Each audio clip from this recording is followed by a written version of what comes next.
Okay, now we're going to start with our second nonlinear equation slide, which is on secant method. Second method is based from open method. Okay, if you see before this, the bisection is under bracketing methods. For the bracketing methods, the root is located within an interval a and b, right? We have learned before. Repeated application of this method always result in closer estimates of the true value of the roots. Such methods said to be convergent because they move closer each time to as the computation progresses, right, in the bisection. In contrast, differently here, the open methods are based on formula that require only a single starting value of x or two starting values do not necessarily bracket the root. So it does not necessarily bracket the root. That's why we say it is open method. It is not in a bracket. Alright, we have two here, secant and Newton, but for this slide we will learn about secant. Right, as such they sometimes diverge or move away from the true root as the computation progresses. However, when the open method converge, they usually do much quickly than bracketing methods. So the root does not necessarily between our a and b. Okay, it is sometimes outside of our a and b, but we still can find the roots using open methods. We have two here, as I mentioned, secant and Newton. This shows the formula for the second method. So we have quite complicated formula compared to bisection, right? Because we have our function inside the formula here. The formula in secant actually is the straight line between the fp0 and fp1 here. This is our fp1, this is our fp0. The formula that we calculate in secant actually will calculate the straight line between these two. Okay, where the intersection here will be our p2. Okay, so we can find it much faster, find our root. See, this is our root here in this study, in this example. So this line from p0 to p1 here, fp0 to fp1 here, the straight line here will become our p2. All right, so this will find it faster, make it faster to find our root compared to bisection, where we need to find half and then we need to find another half, right? But this one is much faster because it is a formula, right? It is quite a complex formula where you can directly find the root much faster, okay, each iteration. This example shows another differentiation between secant and our bisection method. If you can see, the root here is outside of our a and b, p0 and p1. It's outside here, but using secant method, the formula that given, we can still find the roots. Alright, using the same thing as before, fp0 and fp1. If you have the value, we still need the value p0 and p1, okay, in our formula, but we don't need the root to be between p0 and p1 to calculate it. It can be outside. Okay, for example, here the straight line between fp0 and fp1 here, this is our p2, and if you can see, it is much closer to our roots. So by iteration, this will be our next p1 and p2. This will be our next line here, p1 and p2. We don't use p0, p1 and p2 after this, and then straight line we can find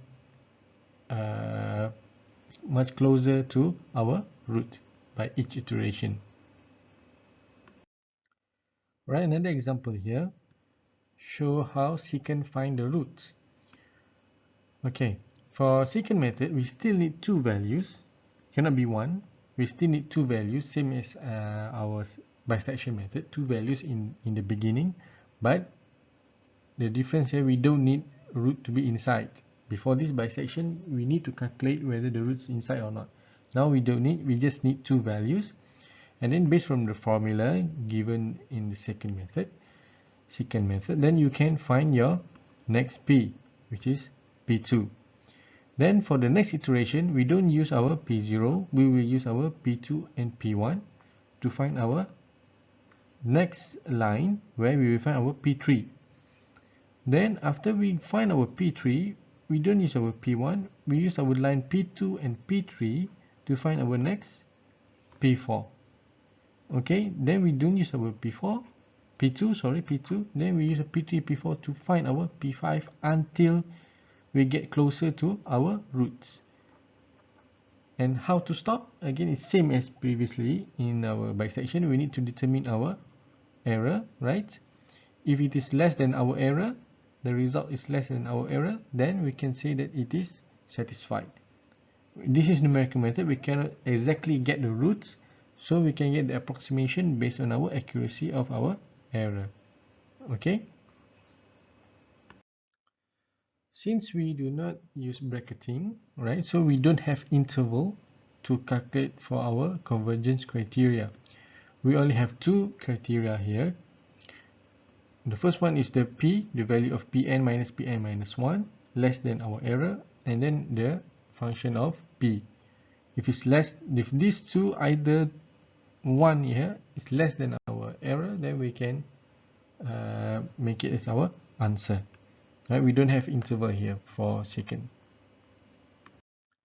Same as bisection, we only calculate manually here in our class, but this is algorithm. If you the algorithm for this method, if you want to apply for your programs. Step for your algorithm. The continuation of the step. Okay, now we come to the example part. As you can see, there's not much. It's exactly quite the same as our bisection method example, but the only difference here, they ask us to use secant method, right? So we have our fx here, same as before. We have our ab, right? Two value, first value we have it, and then make sure the decimal points, okay, 2 decimal points, so you need to calculate between until 3 and do calculation all of it in 3 decimal point because of our accuracy that we have here. Okay, same as before. Okay, first thing we need to do, we need to calculate our fp0 and fp1. Okay, ab, whatever you call it. Okay, we follow the question here. They say p0 and p1. So fp0 and fp1, so you will get your answer -1 and 1.71. Then we want to find our p2. In order to find p2, we need to use the formula given for secant method. So we already know our p0, fp1, p1, fp0, fp1 minus fp0. We already know all the value here, so we insert it into the equation, right? Then we get your answer for p2 is 0.611. So the function of 0.611 here, we insert into the equation our fx here. So you will get negative 0.208. Right, this is the example of the table that you need to do for a secant method. As you can see, we have our p, this is the first iteration, so p1 minus 1, this is our p0, this is our p1, this is our p2.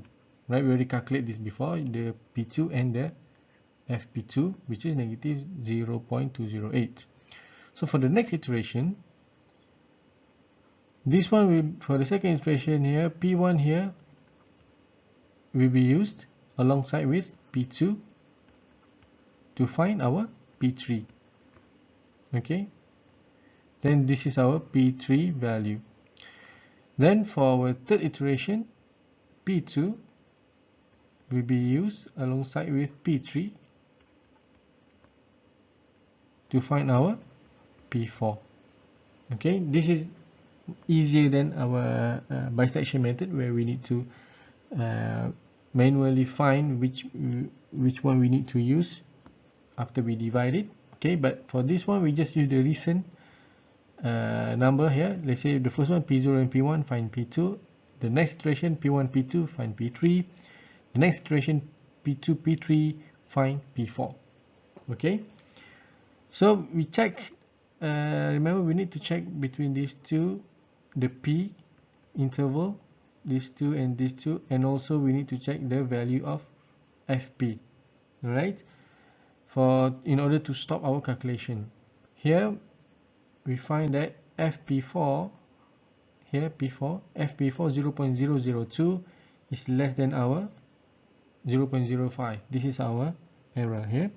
So we can say that the P4 here, P is equals to P4, which is 0.740, and remember the question, we need 2 decimal points, so we just use 0.74, and then we must have this all along 2 decimal points to show that, because this is numerical method, so this answer is correct, approximately 2 decimal points. Okay, we need to have that 0.74 with 2 decimal points based from the questions. Depends on the question, these 2 decimal points. If 3, 3. If 4, 4. Okay. Now we go to another example. Use the secant method to locate the root of this equation here. Alright, they give us the P0 and P1 and also our error.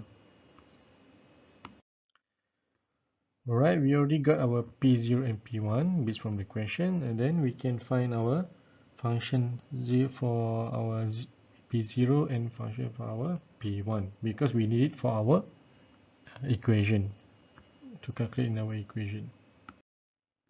To find P2, again, we need to use the equation and use the P0, P1 and FP0 and FP1, right, to calculate inside the equation here, and you will find P2 equals to 0.613, and then find the F for P2 here, so you will get your answer negative 0.071, which we need to put it into the table. Alright, I forgot to mention previously, I think we should have our FP0 and FP1, okay, FP I minus 1 and FPI here, because we need this in our calculation in using the formula given, equation given. So I think it's better if we provide the FP here in the table, so you can see easily before you put your numbers here in the equation. Okay, so we have 3 iterations based from this example. Iteration 1, this is our P0, this is our P1, this is our P2. Alright, we already calculate P2 before and we get our F for P2. Then for the next iteration, this will be our P1 and this will be P2. When we need to find, based insert into the equation, we will find our P3. Alright, and then this is our F for P3. Then for the third iteration, we use P2, P3 to find our P4, and we will get our answer for the F here. And as FP4 here is less than our error 0.005, so we can say P equals to P4, this one here, P equals to P4, this is the answer, 0.567, and because the question asks us in 2 decimal points, so we make it the answer 0.57 in 2 decimal points. Okay, as I mentioned, you need to write everything. Okay, right, provide you exercise on secant method, so I need you to solve the exercise and we can discuss together in our next class.